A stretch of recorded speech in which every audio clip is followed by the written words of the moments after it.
Welcome to another edition of Politics and Right. I'm Egberto Willis. Today we have the honor of speaking to Bill Crosier. Bill is the recently elected president of HPJC, the Houston Peace and Justice Center. Welcome aboard, Bill. How are you doing today? Great, Egberto. I'm glad to be here. Thanks. Well, before we even get started, Bill, tell us a little bit about yourself, and please make sure to let folks know that you are actually an integral part of quite a bit in Houston, including our KPFT public station. So why don't you talk a little bit about yourself, including that? Well, okay. Well, I've been a political activist since college, back in George McGovern days. Gives you a idea how old I am, and worked for progressive candidates as an activist for a long time, and I was involved in the Jim Hyertak campaign and various others, Dennis Kucinich for president campaign. And, I didn't get active in in KPFT until, I guess about 15, 20 years ago. It was after the new bylaws were formed, and I was on and off the local station board and also the Pacifica National Board. I'm not on either one now, but still just a volunteer and care very much about KPFT. So, well, let's remember at one time you were the executive director of yes, the entire Pacifica network. Let's not forget that. Yeah, well, that was one of the things that my colleagues asked me to do back in it was early 2017, and I served almost as a year as a volunteer as the interim executive director. I was one of the ones who'd been yelling and screaming the most about, well, not the most, but one of the ones about the finances and how we got to get that together. And at that time, we had a situation where the Empire State Realty Trust was suing Pacifica because of unpaid tower rent in New York, our WBAI New York station, and that occupied a lot of my time, plus other things. But yeah, it was quite an experience. And I'm still excited. There's so many people like you and so many others who are really dedicated volunteers who keep things going and care about. Well, that's what it takes. I just got off my program, Politics Done Right, the one that I do on a daily basis. And we were talking about the goodness within humanity, or whether humans are doomed or whatever. And what I try to tell them is I work with people all of the times, for those people who believe that that somehow yes, we have a tendency to follow psychopaths. Unfortunately, we do. But there are so many good people out there that I don't think we are quite doomed yet, because there are enough of the Bill Crosiers around that's not going to happen. Bill, you just became the president again of the Houston Peace and Justice Center. First of all, why don't you tell us a little bit about the formation of that organization and what it does? Okay, well, HPJC was formed about 20 years ago. I wasn't one of the founders, but I came in shortly after that. And the idea was to, actually, it's just two things. It's actually an organization of organizations and also of individuals. And, the mission basically, it's on the website in the short form, hpjc.org. It's providing peace education, activism training, and collaborative resources for individuals, families, and organizations throughout the greater Houston area. And the whole idea is to build a just, sustainable, and nonviolent community. And we do this through helping other organizations come together and collaborate on activities. We help them. Sometimes we do joint activities and events, whether it's a protest or a conference or things like that. And we've been doing that ever since. And so I'm just excited about, and really are an organization that's dedicated to peace and justice in all forms, as well as environmental protection and such things. Now, over the years, you've had some illustrious national figures that you've honored that have flown into the yearly Peace Awards that you offer. Why don't you tell us a little bit about the kind of folk that you have brought in to speak at this organization, so that people understand that what we're really doing is that work. We're actually getting that work done.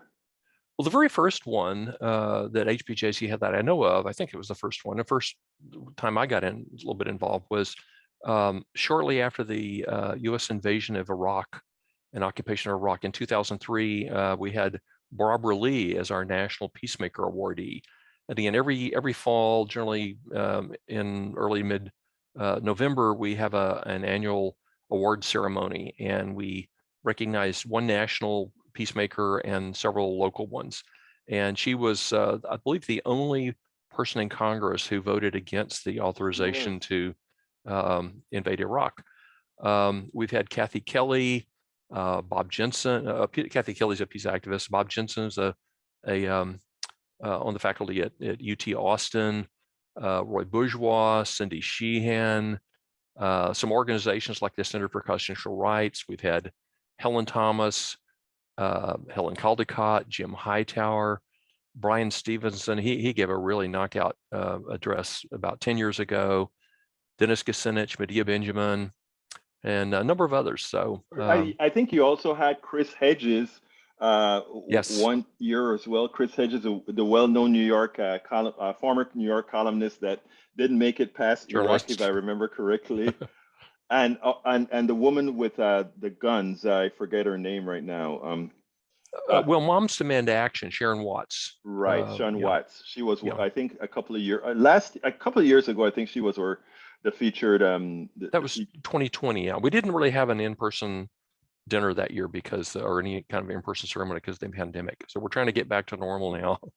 Yeah, it's difficult because it's an organization where it's sort of touchy-feely, and when you don't have the touchy-feely times, it's kind of hard to, because you want to be around all these people. Now, I mean, as it turns out, you, you want what are your plans going forward? I mean, you just became the president again, and you kind of have to reconstitute this thing. Not that it ever went away, but you have to kind of get it activated again in this post-COVID. Well, I don't know if we can call it a post-COVID area, but a more getting closer to what would be a post-COVID area. COVID area. What do you intend to do? Well, we are trying to get back to normal this year. And it's not just HPJC, but a lot of organizations that we work with really suspended a lot of their activities over the last couple of years, or try to move them online. Sometimes I try to move everything online, but I know some people were out in the streets over some of the killings of Black people by police officers and stuff like that here and also around the country. But we didn't have our annual Words Dinner at all in 2020, and last year we had a hybrid one where we had a small limited in-person group, and then did an online ceremony also. But one of the things we also suspended in 2020 was Peace Camp. It's one of our major activities. It's a summer day camp for children. And last year we only had 1 week of it. And we were really afraid, especially for the children, even though adults could get vaccinated, then the children weren't eligible. And if you recall, I believe ones below 12, I think, were not eligible, or maybe it was below 18 at that time, summer of last year. So now that's, so to be honest, hopefully everybody will be vaccinated, and we are planning for 3 weeks of Peace Camp this year, for example. Often we have a conference that we usually co-sponsor with other organizations. We don't have one planned this year. Hope we can work towards that next year also. Sometimes we do activism training, that sort of thing. We've had conferences sort of led by some of our working groups. Could I mention a little bit about that too? Absolutely, please do. Because we have 5 working groups that where they're supposed to be doing, I guess, most of the work. Things have changed a little bit because of the pandemic again. But we have ones for economic justice, environmental justice, foreign and military policy, human rights and criminal justice, and then also peace education. And several of those have hosted conferences here in Houston in the past that we've organized with other groups. And the Peace Education Group is the one that's also involved with Peace Camp, and also a more regular thing throughout the year called Peace Club. So we're still working out some of the details for Peace Camp this year. We are planning on 3 weeks of camp at different places in Houston. Each is it's a day camp, it's not overnight camp, and it's it's a reasonable tuition. It's not that expensive, and we make it available through scholarships for people who are parents who can't afford to send their children otherwise. So we want to get affordable to everybody, and it's a place where children can have fun and learn about things that they don't learn about in school, and everything from non-cooperative games through peacemakers through the ages, especially ones women and minorities that they tend to get discounted a lot in the history books.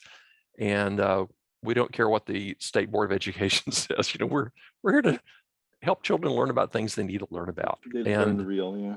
yeah, and learn about not just sanitized history, but how things that the United States really needs to do a better job in. And so, and again, nonviolent conflict Right. management skills and alternatives to competition violence. I wish I'd learned that when I was younger. And I wish a lot of adults could learn that sort of thing. And again, just working together with children from diverse backgrounds and having a good time too. And it's not religious. We have and we welcome all children. We often have them at churches because they provide space for us. Some of our member organizations, for example, and so we'll have more details on our website soon. There's some outlines of the 3 locations that we have right now, but there's a few things we're still working out regarding staff for that. We like to have experienced professional teachers leading it, and then we have other volunteers as well. And so we have the 3 locations, by the way, so far we have scheduled are at the Houston Mennonite Church, which is in Northwest Houston, Mission Milby, which is in the East End, and the Community Church in Northeast Houston. So we're looking forward to those. Excellent. Well, this show is called Politics Done Right, so I'm gonna pick your brains on 2 particular issues of importance right now. Okay. So I'm going to give you both of them at the same time and tell you go fly. Sure. Here your thoughts on the potential overthrow of Roe versus Wade, and also your thoughts on election 2022. Okay. And just a disclosure, I'm also Democratic precinct chair, and I'm pretty involved in Democratic politics, not just Democratic politics, but my personal feeling is that it's just, I think it's insulting, and I'm kind of astonished that the Supreme Court would consider overturning Roe versus Wade, or Roe v. Wade. In the past, the Supreme Court has generally moved towards expanding liberties and rights of people and not taking them away. And this is something that I think women have counted on for almost 50 years. I remember when it was first announced, Roe v. Wade, and before then there were a lot of women who got abortions. They were illegal, but they put their lives in danger. It was dangerous and very difficult. And so one of the things Roe v. Wade did is it made it safe. And I'm also kind of astonished by some of the organizations that oppose Roe v. Wade. They also seem to be, some of them at least, seem to be opposed to birth control, making it more difficult to get that. So they actually create the need for more abortions. It's kind of hypocritical, I think. And then also the so-called right to life, they care about life. Kind of, maybe I'm overgeneralizing some, I don't want to stereotype people, but some of them don't seem to care about children once they're born. And I think it's critical to have early childhood education, and parents need daycare, and they need an opportunity to raise every child in a loving environment where they have enough resources and everything. And so it's difficult for a lot of people, and especially people with limited income. And so I think this is, if it is overturned, if the Supreme Court really does, I think it's going to hurt the people with limited resources more than anybody else. I know there's some people that really do feel that the life of a fetus somehow trumps the life of a woman, or that's the way it sounds like, at least. Right. I don't agree with that, but I realize there are some people that feel it's an ethical issue from that point of view also. And I think we need to have more discussion, like you did last week, by the way, on your show, I remember, with people who aren't just calling each other names and things, but we'll talk about the real issues involved, and try to help people understand each other. We just discussed that just before I came onto this show. What we discussed was, I'm not going to be dealing with anybody flame throwing. If we're going to move forward, it's going to be having a conversation. If you're shouting and doing that sort of, you're not having a conversation. Why bother? Yeah. So you just want it your way. Now, the next thing, I'm not going to let you get away without touching election 2020. Okay. Well, let me just say though, HPJC actually doesn't have an official position on this. Of course, it's kind of new. We haven't had an opportunity that we never need to talk about it. But that was my personal opinion that I was talking about. Go ahead. Let me just tell the audience that I wanted Bill on the show to talk about HBJC as a separate entity, which is a 501c3 organization. Yes. And again, so when he talks political, we're talking simply not as president of HPJC, but Okay. as Bill Crosier, the person. I think Okay. I've clarified that, Bill. So I We think can you're still talk safe. about issues anyway, Right, and HPJC does take a stand on a lot of issues. We've taken right. stands on $5 minimum wage and civil rights and all kinds of things. And I forgot our keynote speaker, our National Peacemaker awardee that we're going to have this fall is a real, I think, a superb leader in this, and he's his name is Reuben Jonathan Miller. He's from the University of Chicago, and his research has been centered on how people who are formerly incarcerated still have trouble for the rest of their lives, often because of discrimination Right. and problems that employers and society, put in front of them. So I think it'll be a really interesting topic. Well, I know you'll be back on to promote that when Yeah. closer to that time. Now, Bill, I'm still not going to let you get away without telling me your Okay. thoughts on 2020. Oh yeah. Oh gosh. Well, I mean, 2022. I'm sorry, yeah, 2022. 2022. Right. Okay. Well, personally, I'm appalled at the previous occupant of the White House, and I hate to even mention his name, but still has such a following. I think he and his followers were really attacking the Constitution and the very bedrock of our country with not accepting the fact that he lost the election in 2020 and putting out a lot of lies about that. And I think we need to be moving forward and try to get people together. I mean, most of the people in the United States want democratic elections. They're willing to accept the fact that sometimes they don't win elections. Certainly happened to me. Some of my supporters haven't won. One of the, George McGovern, I mentioned, I supported him. Hmm. I supported, lots of other candidates who haven't always won. Jim Hightower won a couple of times, then he didn't, he lost, and various other candidates. But I still have hope, and we do get people elected. Barack Obama, for example, a lot of people said he'd never be elected, but he was, and he did make a lot of changes. I wish he'd actually done a little bit more, but that's good. But I'm really appalled that there's certain people, including both our U.S. senators, seem to take such an extreme position, and it's so polarizing. We need to get back to talking about real issues and not just calling names and rhetoric and just throwing out false information to people. And I think social media has done a lot of damage in our country too, because of the way like Facebook, for example, they have a preference for putting things in front of you that are inflammatory and gets the most attention, but that doesn't necessarily mean it's truthful. Often isn't truthful or reasonable or important. So they want things that get engagement, that generate clicks, and outrageous things tend to do that. So you see a lot more of that than you'd see in real journalism. So I'm really concerned about that. I think we have a real danger in our country, and we need to get people out to vote, regardless of party. We need to get people to vote in November and vote in. We have primaries coming up, or primary runoffs, excuse me, on May 24th in Texas. A lot of people forget about that. Yep. So, get involved, get your friends to vote, become informed. Don't rely on social media for sure, and vote. Bill, before we go, I just want to say this, and that is, yeah, it is true that Donald Trump and his ilk and many like him that are following our two senators from Texas, they're part of the problem in the misinformation, in putting out misinformation, and also Right. a lot of things that they do. One of the things that I tell people all of the times is that only works because the people that they have following them think they can't follow, let's say, good people like yourself or whatever, and we have to leave that door open for people to feel safe. And I'm talking about everybody, because right now Donald Trump is making a bet that he can scare the holy hell out of a particular group of people. And we have to let all people know that it is not the way. And I think part of the work that you do will be or needs to be instrumental in attaining much of that.